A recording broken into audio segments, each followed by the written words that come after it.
Hi, welcome to Cine Recap. In this video we explain 1899 movie part 1. Spoiler alert! Let's get started. Prometheus is a huge sea liner that set off on a 7-day-long journey 4 months prior. The whole boat and its 2,000 travelers have been absent from that point forward. This has turned into a huge embarrassment in Europe on the grounds that the top-of-the-line travelers of the boat were a few notable individuals. Bits of hearsay about what befell the boat fly around the whole landmass, however every endeavor to find the sea liner has fizzled. The initial scene shows us a lady named Maura running down the foyers of a psychological refuge. She is running from her dad, reviling him for doing something to her sibling. Maura dubiously specifies a lost boat and blames her dad for killing many individuals. The boat she is discussing is Prometheus. In the accompanying scene, Maura awakens and expects she was just dreaming. Notwithstanding, the imprints on her wrist that she got in the haven say something else. Maura enigmatically recollects what befell her, however the greater part of it is only a haze. It is as though somebody eradicated the beyond couple of months from her memory. Presently, she is on board one more boat en route to America from Britain. This boat is likewise on a 7-day excursion and holds in excess of 1,000 travelers. Individuals in the top of the line are the elegant travelers, while those in the center and middle class are either evacuees, lawbreakers, or vagabonds. They live in the most reduced shared compartment and are given less to eat, while the top-of-the-line travelers are served the best delicacy of the world. What nobody knows is that each traveler on board has a mysterious they are stowing away. Top-notch is likely concealing that there are a lot of ha-hos.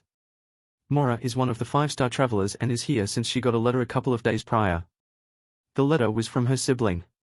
In it, he is requesting that Maura come to New York, declaring that he understands what their dad has done. This is the very reason Maura is on board the boat, despite the fact that she is in awful well-being and deranged. Maura investigates the mirror and reminds herself what her name is so she will not fail to remember it, assuming that somebody takes a stab at conversing with her. In the eating region are an as-of-late hitched couple, Lucian and Laura. Since the marriage was a plan by their folks, they don't adore one another. Lucian rather has an eye for a Japanese whore installed. In the meantime, the said whore is with her mom, wearing customary Japanese kimono, however communicating in Cantonese. It just so happens, they are claiming to be Japanese for a superior life abroad. Maura is sitting alone when a lady named Miss Eve sits close to her. Eve is the proprietor of the whore and is taking her to America to offer her to a massage parlor. Maura gets irritated as Eve gets meddlesome with her inquiries, however the two are intruded on by the appearance of a man. He is a modest specialist from the lower class who isn't permitted to try and check the top-of-the-line traveler out. He inquires as to whether there is a specialist installed on the grounds that his sister is biting the dust in the lower compartment. The man is removed by the watchman, however Maura follows them, uncovering that she is a rehearsing specialist. Also, on the grounds that the male specialists on board is stuffing their fat face with barbecue. She goes to the lower compartment and helps the pregnant lady. Individuals are doubtful, however her younger sibling confides in Maura. At the point when the lady quits harming, Maura's ability is demonstrated and she unobtrusively comes outside. This is the point at which she meets the commander of the boat. He lost his significant other and little girls in a house fire quite a while back and is as yet grieving their demises. The skipper converses with Maura for some time before they are intruded on by his aides. They uncover that they have been getting a sign from some place close to that shows them the directions of a spot. The skipper has motivations to accept the sign is coming from the lost boat. To research, he dismisses the travelers and turns the boat around. Maura goes to converse with the commander and asks, assuming he figures anybody on the lost boat may be alive since they were away for a long time. The commander realizes it is improbable, however trusts that apportioned out their food and made due. After Maura leaves, the chief draws out an envelope, like the one she got from her sibling. This one is from somebody named Ale. Some time later, the chief tends to the circumstance with the 5-star travelers and lets them know he is turning the boat to go to the directions. The greater part of them are disturbed about the choice, but rather the commander stays resolute. A couple of hours after the fact, they at long last arrive at the directions and affirm that it is for sure the lost boat. The commander arranges his partners to bring down a raft and picks a gathering to go with him to the lost boat. The gathering comprises of 2 lower-class men, Oleg and Jerome, Maura, and a couple of additional individuals to keep watch. At the point when they at long last arrive at the lost boat and move up, they are stunned to see on one. Not so much as a dead body is lying in a place, and the whole boat is by all accounts deserted. The skipper is particularly confounded about how they got the sign on the grounds that the gadget used to do so is annihilated. Out of nowhere, Maura sees a bug continuing on the floor and follows it. The bug drives her to a room close to a locked cabinet. Maura cautiously opens it and is stunned when a young man comes outside. He talks or shows no feelings except for his holding an odd pyramid. Inquiries regarding his endurance wait around the gathering before they carry him to their boat. Mora consents to protect him in her room and deal with him since she is a specialist. That evening a man who appears to have swam over from the lost boat covertly board the boat. The next morning, each compass on the boat quits working. Individuals question on the off chance that they will face a similar outcome as the traveler of the lost boat and, surprisingly, the commander doesn't have the foggiest idea what to do straight away. In the meantime, Mora is in the middle of dealing with the youngster. She gets back to her room with nourishment for himself and tracks down a more peculiar remaining external her entryway. The man rapidly moves to one more entryway and makes sense of that he heard whines from her room and needed to determine the status of her. He additionally presents himself as Daniel, her neighbor. Mora inquires as to whether they have met before on the grounds that she appears to be natural, however he excuses the discussion and strolls into his room. From that point forward, Mora asks the youngster what he was doing on the boat. In any case, the kid stays quiet and gives her the pyramid he was found with. It appears as though he is attempting to discuss something with her, yet she can barely decipher it. In the meantime, the commander expects that everything with the lost boat has to do with the boat organization. Before the journey, he got a letter from the organization that had just 2 words, sink transport. He imagines that the organization believes them should sink the as of late tracked down boat to conceal their wrongdoings. His staff believes that he is thinking excessively. The skipper is approached to decide on what he believes that should do now. The travelers and, surprisingly, his own team are starting to scrutinize his power in light of the fact that the boat hasn't moved. In such circumstances, his emotional wellness weakens and he begins hearing his little girl singing. Following the sound, he arrives at the room where his better half and little girls passed on.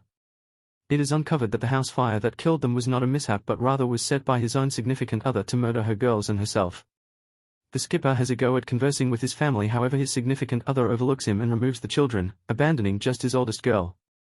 The young lady advises her dad to return and gets on fire going. This takes the chief back to the real world.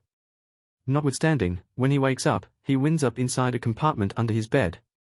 He is stunned in light of the fact that he knows each side of the boat, however knew nothing about the compartment right under his bed. At that point, the skipper concludes that he is taking the lost boat to the shore come what may. Since they need sufficient coal to drag it to America, they should get back to Britain. Elsewhere, Mora finds a tattoo on the kid's neck that is like the blemish on the envelope she got. She uncovers to the youngster that her sibling has been absent for beyond 4 months and she did not know where he was before she gotten that letter. The imprint is vital to her and she believes the youngster should make sense of what it implies. The kid pays attention to all that and starts crying, yet at the same time doesn't let out the slightest peep. At the point when Mora leaves, her neighbor Daniel comes outside her entryway once more. This time, he lets out a bug from his palm, like the one that was tracked down on the lost boat. It gets some distance from the entryway and strolls down the foyer. A young lady from the lower class traveler tracks down it and catches Daniel. He is sorry to her and the scene cuts suddenly. Elsewhere, the skipper lets the travelers know that they are returning to Britain and no one's cheerful about it. Individuals begin to descend, however he conflicts with everybody and stays determined in his choice. Mora follows him to the deck and asks him what is happening. The chief enlightens her regarding the sink transport message sent by the boat's organization. He likewise expects that he and Mora were sent on this boat for an explanation, having had some significant awareness of the letter she got that was like his. Afterward, the dead body of the young lady is found and a male specialist is called to figure out the reason for her demise. He indiscreetly proclaims that she passed on from normal causes since she was wiped out. Mora questions his believability, yet the man shows her no regard. Unexpectedly, the chief is called outside to see the mist they are encircled by. Till now, they were utilizing the sun to sort out where they were heading. Be that as it may, with the haze covering them, the heading is hard to explore. The chief revisitations of his room with Mora and shows her a piece of lace that had a place with his little girl. He likewise unveils that he tracked down the strip on the lost boat. He accepts that his family was on that boat despite the fact that they have been dead for quite a while. Mora and he choose to return to the lost boat back to look at the commander's logs and find more about what occurred there. They go to bring down the raft, yet are come by the head of safety on the way. He is extremely discontent with the commander's choice to get back to Britain and figures his fixation on the lost boat will hurt them all. In any case, the commander disregards his words and keeps bringing down the boat. After they leave, the head of safety and the chief's second-in-order chooses to disturb individuals against him. The head of safety goes to the lower-class individuals and educates them concerning the young lady's passing. He sticks them against the commander and advises them to dissent. Since the lower-class individuals need more cash to get a boat ticket briefly time, they would rather not get back to Britain. Some time later, they find 3 additional dead individuals on the boat who appear to have passed on as the young lady did. This fills them with fury and individuals prepare to battle for their privileges. Elsewhere, the commander and Mora arrive at the lost boat and go through a room. They find that each official paper has been scorched in the chimney, yet the chief figures out how to get a solitary unburnt piece of paper. It has the rundown of travelers on board the boat. They likewise run over a weird electric board joined to the wall. The skipper uncovers that another expansion to the boat happened last year and is utilized to gauge the steam pressure. It out of nowhere hits him that the instruments is essentially pointless, which implies it should show up for something different. He is terrified for his traveler's life in light of the fact that their boat additionally has a similar instrument.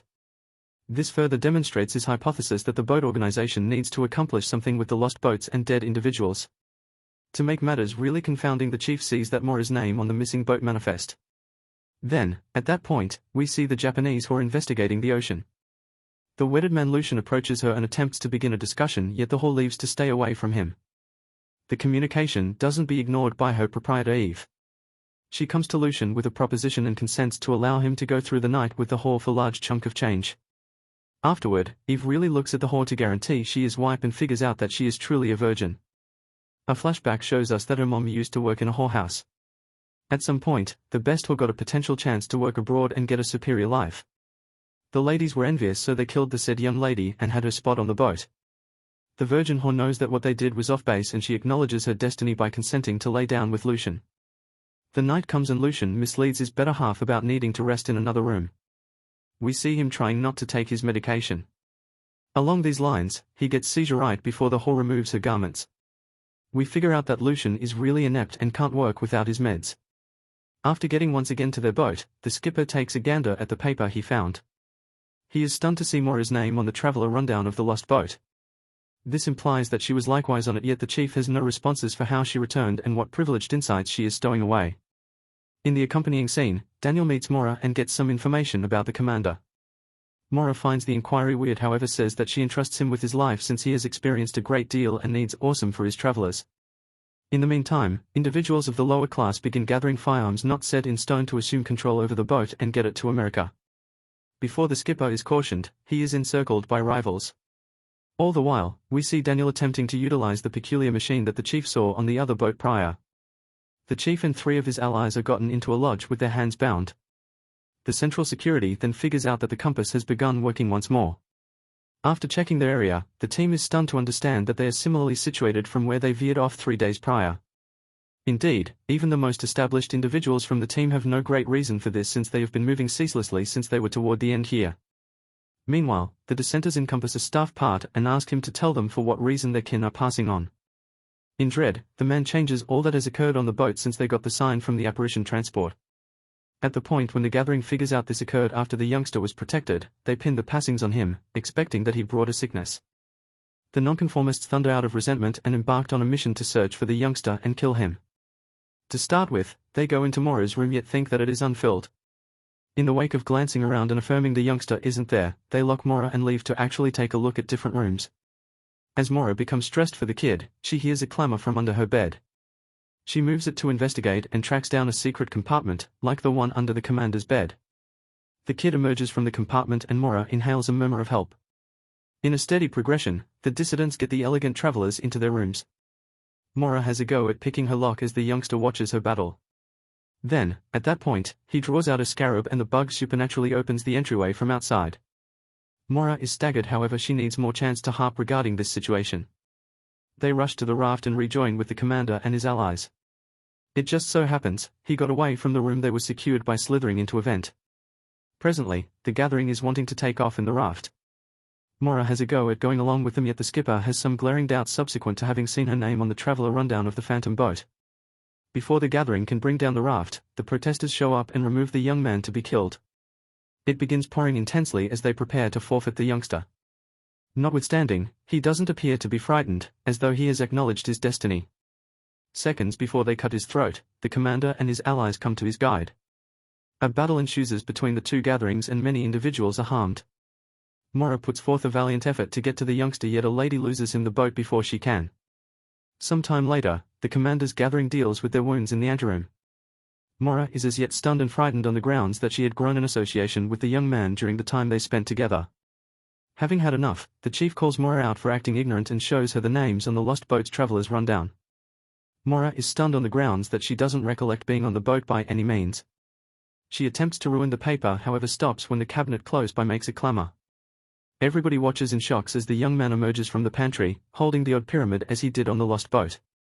The episode closes when he approaches Mora and embraces her. If you like these video, please do subscribe.